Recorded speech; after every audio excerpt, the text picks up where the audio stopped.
menyaksikan tayangan Alex Go EMMC TV.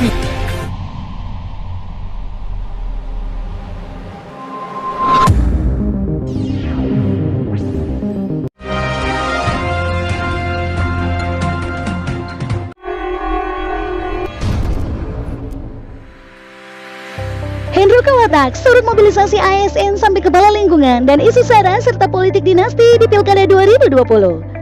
Tak hanya di dunia konstruksi dan dunia usaha, Hendro Kawatak juga aktif menyampaikan pandangannya terhadap masalah kekinian. Terbaru, pemuda ganteng yang memimpin beberapa ormas itu menyorot politik dinasti, isu sara dan kemungkinan mobilisasi ASN termasuk kepala lingkungan di Pilkada 2020. Selengkapnya di Alex Go dan MMC TV. Alex Go dan MMC TV, tayangan eksklusif dengan perspektif yang berbeda. Sobat semua, jangan lupa nonton, like, share, dan subscribe ya. Tayangan ini adalah tayangan menarik. Mari bersama membangun daerah. Mari bersama membangun bangsa. Salam sehat dan sukses selalu. Semuanya, jumpa lagi dengan saya Alexander Melese, CEO Indoberita dan MMC TV. Bersama saya, di samping saya ini seorang public figure yang sudah tidak asing, terutama bagi pemirsa, bagi yang sering menyaksikan acara Alex Go dan MMC TV, Bung Endo Kawatak. Apa kabar Bung Endo? Selamat malam. Salam sehat. Sehat selalu. Ya. Amin. Kita akan berbincang soal pemilu kada dan politik. Ya. Bahwa menjelang pilkada ini isu-isu sara sudah mulai banyak dihembuskan dan secara undang-undang itu tidak diperkenankan. Bung Endo melihat bagaimana seperti ini? Ada isu sara yang mulai ditiup-tiupkan ini. Ya, terima kasih. Ya, jadi memang ya isu-isu ini salah satunya itu isu sara itu biasanya itu jadi perlengkapan, ya kan? Salah satu perlengkapan dari tim-tim yang akan mengikuti konsultasi. Nah, tetapi isu ini kan sudah sering dimainkan terus ya, baik di tingkat nasional maupun di tingkat daerah. Nah, dengan keadaan sekarang, saya berpikir bahwa psikologi publik yang ada di Sulawesi Utara ini, kalau berbicara masalah isu sara itu sebenarnya sudah tidak laku lagi untuk dijual, karena kecerdasan intelektual itu masyarakat itu sudah mengerti. Karena ini kan kejadian yang sudah berulang-ulang. Di mana-mana isu sara, di mana-mana isu sara guna untuk menciptakan dikotomi sehingga partai-partai politik di sini bisa melihat kemana kekuatan-kekuatan ini. Tapi saat sekarang ini kan psikologi publik saat sekarang ini itu sudah tidak laku lagi. Nah, seperti itu. Jadi Bung Endo lihat masyarakat Sulawesi Utara sudah cerdas melihat isu seperti ini. Sudah cerdas. Yakin bahwa tidak akan ada gesekan-gesekan karena isu yang ditiupkan seperti ini, Bung Endo. Gesekan itu pasti ada. Tapi saya bisa katakan mungkin di pemilu kada di tanggal 9 Desember ini gesekan jika didasarkan terhadap isu sara itu kemungkinan itu hanya kecil saja. Artinya kalau kita belajar dari pilkada DKI misalnya lalu, masalah Ahok yang akhirnya membuat Ahok jadi apa, kemudian ada apa namanya luar biasa nih gesekan ini. DKI dan Manado, Sulawesi Utara, Bung Endo lihatnya bagaimana perbandingannya ini? Jadi pertama kita harus kembali lagi ke budaya. Sejarah yang ada di Sulawesi Utara dan Kota Manado. Jadi pada prinsipnya sebenarnya kalau kita kembali lagi melihat masyarakat Kota Manado dan masyarakat Sulawesi Utara itu welcome sifatnya. Dan kedua, orang Sulawesi Utara itu kalau kita melihat sejarah pernah terjadi kerusuhan Ambon, iya kan? Kerusuhan Poso, bahkan juga di Jakarta karena masalah Ahok kemarin, tapi kondisi dan keadaan di Kota Manado itu masih dalam keadaan kondisif. Nah, jadi berdasarkan data-data tersebut, saya yakin dan saya percaya kalau isu sara dimainkan di Kota Manado dan Sulawesi Utara itu tidak laku. Ya, jadi kita bersyukur bahwa masyarakat Sulawesi Utara, Kota Manado juga lebih cerdas. Lebih cerdas. Tahu memain dan tahu membedakan mana yang layak dan mana yang tidak. Nah, kita beralih ke masalah di media juga ini, isu-isu adanya pemanfaatan instrumen. Dalam hal ini ada ASN yang digiring-giring untuk mendukung calon tertentu. Bung Endo sebagai pengamat, Bung Endo sebagai aktivis, dan Bung Endo sebagai pimpinan beberapa ormas, melihatnya bagaimana? Jadi sama juga ini kalau berbicara instrumen alat pemerintah itu sudah lazim memang. Ya. Biasanya digunakan oleh petahana kan di sini. Ya. Nah, untuk dalam rangka mempertahankan kekuatan serta menggunakan ASN dan birokrat ini sebagai senjata untuk sosialisasi ke bawah. Tetapi di sini mereka lupa bahwa negara kita ini adalah negara demokrasi. Kedaulatan itu adalah di tangan rakyat. Nah, sementara mereka ini adalah menjalankan sistem. Jika seandainya mereka menggunakan yang namanya ASN dan birokrat, itu artinya mereka mencuri legitimasi lebih awal. Nah, ini juga yang terjadi saat sekarang kan. Dan masyarakat Publik Nado itu melihat. Nah, ini secara psikologi masyarakat ini juga bisa sebenarnya membahayakan daripada calon-calon tersebut apabila menggunakan birokrasi dan ASN itu untuk melakukan penekanan ke bawah. Itu akan merugikan mereka sendiri karena masyarakat sudah pintar kan sekarang ini. Jadi ada hal-hal yang sebenarnya boleh dikatakan itu unspeakable, tidak bisa terkatakan sekalipun itu disurvei tidak bisa membaca, dan itu pun tidak bisa terucapkan dengan kata-kata. Hanya kemampuan intelektual saja yang bisa membaca asumsi-asumsi tersebut di bawah. Nah, jadi semakin kuat para calon itu menggunakan sistem birokrasinya untuk melakukan penetrasi ke masyarakat, saya yakin juga semakin kuat juga akan terjadi penolakan di bawah. Jadi kalau hukum Pascal teorinya itu kuat tekan, semakin ditekan itu berbahaya. Penolakan akan terjadi besar. Jadi ya kemungkinan bisa juga merugikan calon-calon tersebut. Kan sekarang yang kita perlu adalah bukan gaya penekanan, tapi yang kita perlu adalah program, ide, dan gagasan. Nah, itu yang dijual kepada masyarakat. Nah, iya kan? Jadi ya mungkin akan seperti itu sebentar ya terjadi. Jadi ada dua hal yang kalau saya tangkap dari Bung Endo ini, merugikan kepada calon itu sendiri karena akan dapat harus penolakan dari masyarakat, dan merugikan kepada ASN sendiri karena aturan mengatakan tidak boleh. Bisa ada ancaman ini, ada salah. Ya bisa, ada ancaman kan itu bisa pemecatan dan sebagainya kan terjadi seperti itu. Lalu terus apa namanya penekanan-penekanan itu bahkan kalau kita membaca di media bahkan sudah sampai di tingkat lingkungan ini ada namanya kepala lingkungan, ada namanya pala, dan itu biasanya apa namanya senjata paling ampuh yang digunakan oleh petani di beberapa daerah. Jadi bahkan ada isu-isu kalau tidak mau mengikuti sang petani, sang calon bisa ancaman pemecatan di pala-pala ini. Iya, betul. Bagaimana nih tanggapan ini? Jadi kalau dalam sistem pemerintahan ya, mulai dari presiden, gubernur, wali kota, bupati, camat, lurah, itu ujung tombak itu ada kepada kepala lingkungan. Kalau di Kota Manado ya sini dan beberapa tempat lainnya.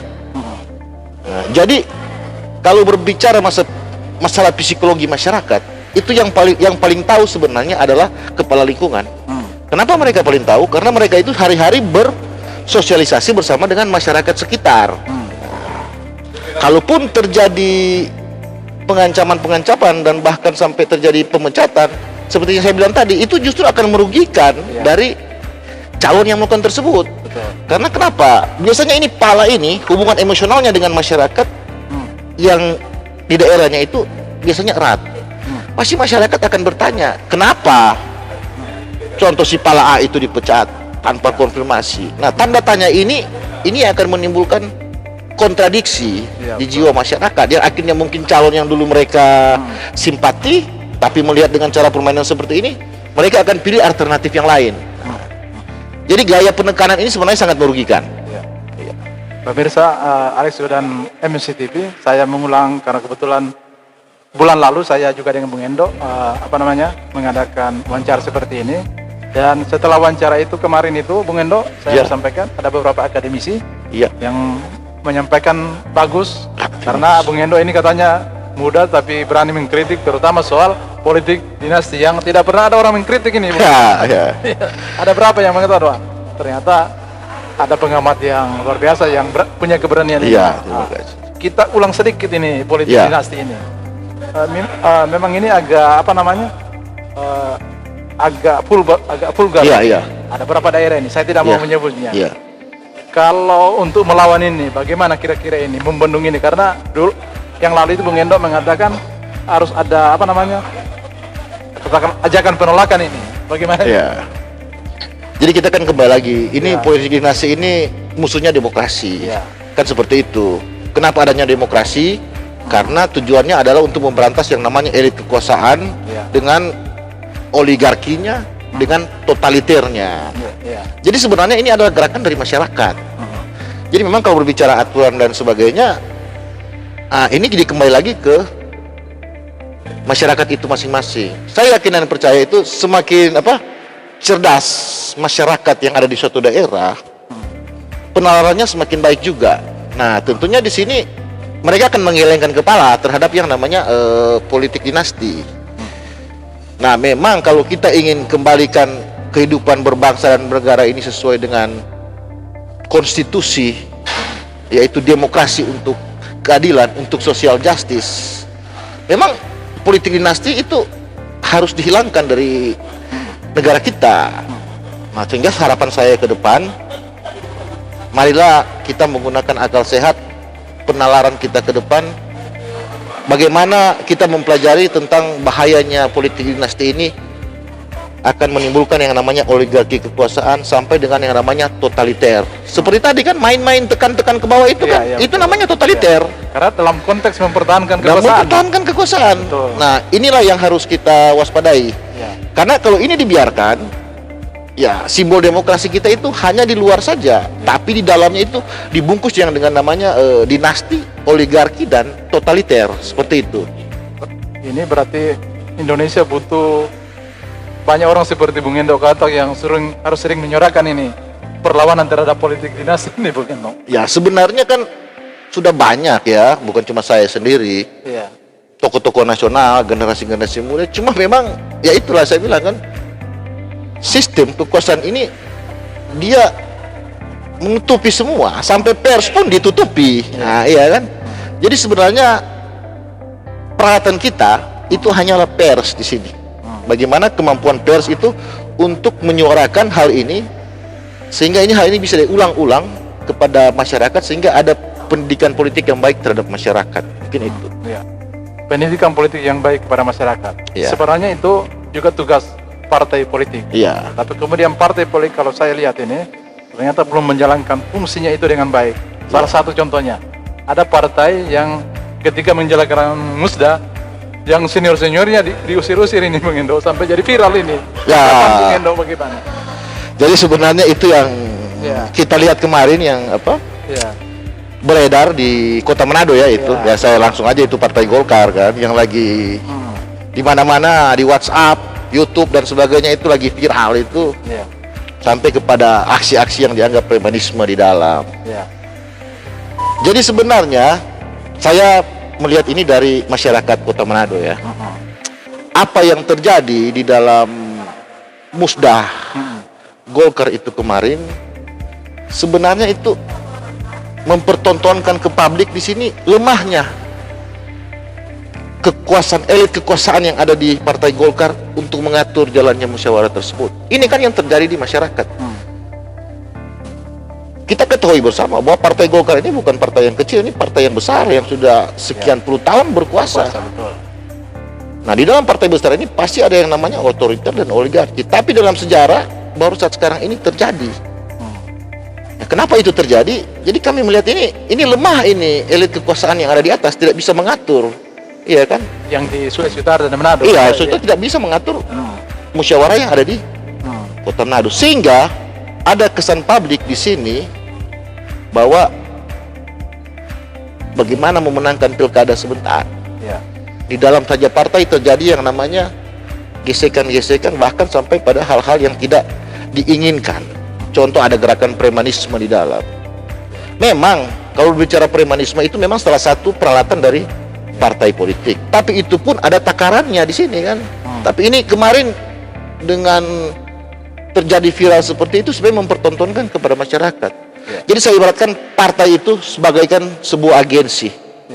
Jadi ini contoh ada agensi. Nah, tugas agensi di sini kan adalah mengumpulkan kader. Ya kan, mengumpulkan kader. Kemudian kader ini dijual kepada masyarakat. Selain dijual, program dari agensi ini juga ditawarkan kepada masyarakat. Nah, bagaimana jika seandainya agensi ini dan kader-kader di dalam itu yang terus dipertontonkan kepada masyarakat hal-hal yang tidak sepantasnya. Jadi ini tentunya sangat disayangkan ya, sangat disayangkan. Kenapa? Karena Partai Golkar ini partai yang boleh dikata partai yang sudah besar, partai yang sudah mengakar, sehingga kejadian kemarin itu di mata publik itu sangat mempengaruhi performance dari Partai Golkar ini dalam menghadapi pemilu kada sebentar tanggal 9. Ya, ketika agensinya menawarkan program yang baik, pasti masyarakat juga banyak pilihan yang baik juga ini. Iya. Iya betul. Nah, kan awal dari pemilihan itu kan ya.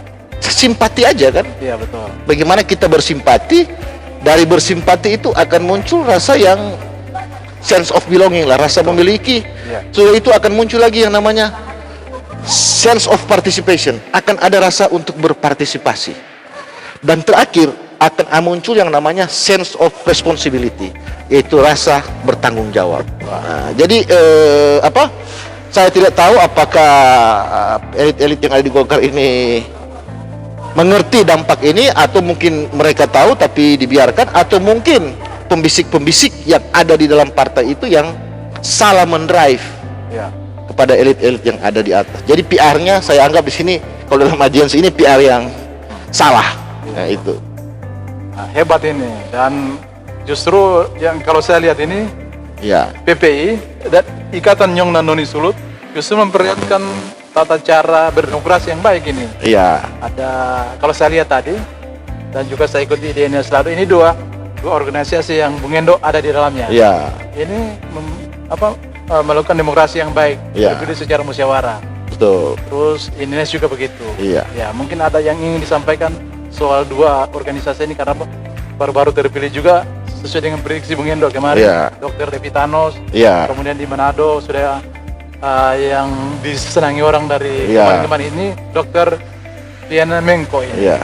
Jadi pertama masalah Paskibraka, ya kita kan ini adalah organisasi kader ya, dengan dasar musyawarah. Tapi saya rasa sama aja di partai juga seperti itu. Mungkin bedanya di sini partai itu garis komando kan, harus kita akui. Sedemokrasi-demokrasinya partai, tetapi saat pelaksanaan untuk pemilihan ketua, mereka selalu menggunakan garis komando ke bawah. Tetapi kita berbeda, kita itu organisasi kader. Jadi kita di sini lebih memajukan yang namanya dinamika dalam organisasi yang pertama, kedua gagasan-gagasan dan ide-ide. Nah, sehingga memang kalau berbicara dinamika, kemungkinan ya kita lebih berdinamika sih dari partai, karena partai kan yang membatasi kan, sesuai petunjuk kan. Tapi kita biarkan mengalir. Tapi itu semuanya bisa diatur, kemudian menyatu, kemudian kita menghasilkan suatu keputusan, ide-ide dan gagasan untuk kepentingan bersama. Begitu juga di Nyong Noni Sulawesi Utara. Parameter demokrasi yang baik itu kalau kita lihat itu tergantung dari kepuasan semua anggotanya. Kalau saya lihat di INS dan PPI tadi ini semua puas, berarti demokrasi berjalan sangat bagus ini. Jadi kan memang tujuan daripada demokrasi itu kan adalah kedaulatan kan, dan kedaulatan ini yaitu ujungnya itu keadilan, social justice kan, semua bisa menerima dengan baik. Nah itulah hasil dari tujuan demokrasi. Jadi demokrasi itu harus menghasilkan equilibrium, titik keseimbangan. Kalau demokrasi itu tidak menghasilkan titik keseimbangan, nah itu yang namanya otoriter, itu yang namanya totaliter di dalam. Ya seperti itu. Nah ada satu hal yang saya anggap disebut fenomena itu tidak ya. Dua-dua INS dan PPI ini saya lihat memilih orang yang latar belakang profesi yang sama ini. Saya tanya-tanya ke Dokter Viena juga tadi, dokter apa karena ini masa-masa pandemi terus semua setuju memilih dokter karena untuk lebih memberikan pemahaman kepada anggota, kepada masyarakat. Terus INS juga begitu memilih dokter ini dua dokter ini. Jadi begini, kemarin di INS ada terjadi ada dinamika, ada dinamika itu, tapi sudah terselesaikan dengan baik, semua sudah menerima dengan baik. Nah, memang saya sebenarnya juga lihat memang ternyata kader-kader dokter yang ada di Sulawesi Utara ini sudah banyak itu yang suka berorganisasi, dan mereka bisa membuktikan mereka bisa pimpin organisasi. Nah ini kan saya anggap ini sebagai satu hal yang maju kan. Jadi tidak selamanya harus orang politisi, orang profesional pun harus siap untuk memimpin organisasi. Jadi seperti itu.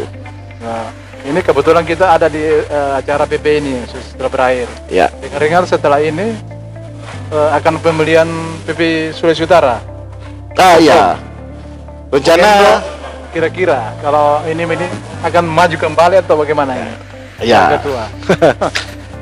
Jadi memang sesudah ini kita rencananya di akhir tahun akan adakan pemilihan Sulawesi Utara. Purna Paskibraka Musprof ya namanya. Ya ini nantinya 15 kabupaten kota itu yang akan membawa kedaulatan mereka untuk memilih kembali calon ketua untuk periode 2020 sampai 2025.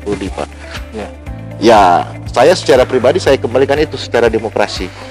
Walaupun memang masih ada dukungan, nah tentunya dukungan tersebut akan kami bawa dan kami kawal dengan sebaik-baiknya. Ya. Sesi terakhir, silakan Bung Endo sampaikan mungkin selamat atau ada titipan pesan untuk kepengurusan yang baru terpilih Dr. Menko dan juga untuk Ibu Devi Kartika Thanos yang terpilih sebagai ketua INES Sulut. Jadi saya ulangi bahwa INES sekarang ada dua dinamika. Ada dinamika? Iya. Oh ya, maaf saya. Tapi itu tidak masalah. Kami anggap itu semacam dinamika itu ada energi positif untuk membesarkan INES ke depan. Ya. Jadi ada sekarang INES ada dua. Ya.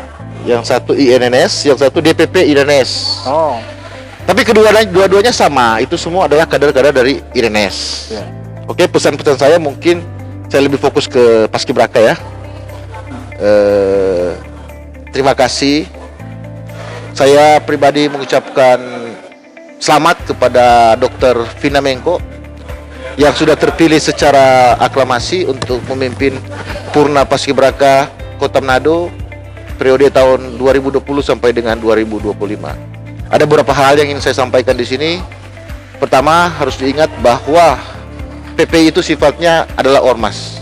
Jadi kita sudah bukan OKP lagi, kita ormas. Jadi tentunya kita hanya sebentar bisa menjalankan organisasi ini bukan hanya saja fokus kepada hal-hal yang bersifat seremonial, hal-hal yang seperti kita melaksanakan pemilihan ya, melaksanakan pengibaran bendera, tapi kita sudah ketambahan lagi satu tugas sekarang, yaitu bagaimana Paskibraka ini, Purna Paskibraka ini bisa hadir di dalam masyarakat sebagai ormas yang tentunya bisa menjawab berbagai tantangan yang ada di masyarakat. Dan tentunya hal kedua, bisa menjadi mitra yang baik dengan pemerintah Kota Manado. Tentunya di sini ya kita bisa memberikan saran dan kritik kepada pemerintah Kota Manado. Tidak usah ragu, apabila ada kritikan-kritikan yang baik, yang membangun, itu silakan dilontarkan secara baik dan benar. Mungkin itu saja, dan tetaplah kompak selalu dan tetap melaksanakan konsolidasi organisasi. Mengingat anggota kita di Kota Manado itu hampir 3.000 ya. Jadi konsolidasi organisasi di sini sangat diperlukan sekali. Mungkin itu saja. Terima kasih. Banyak pesan-pesan yang disampaikan oleh Bung Endo Kawatak, juga banyak hal-hal yang bisa ditarik dari perbincangan dengan Bung Endo Kawatak.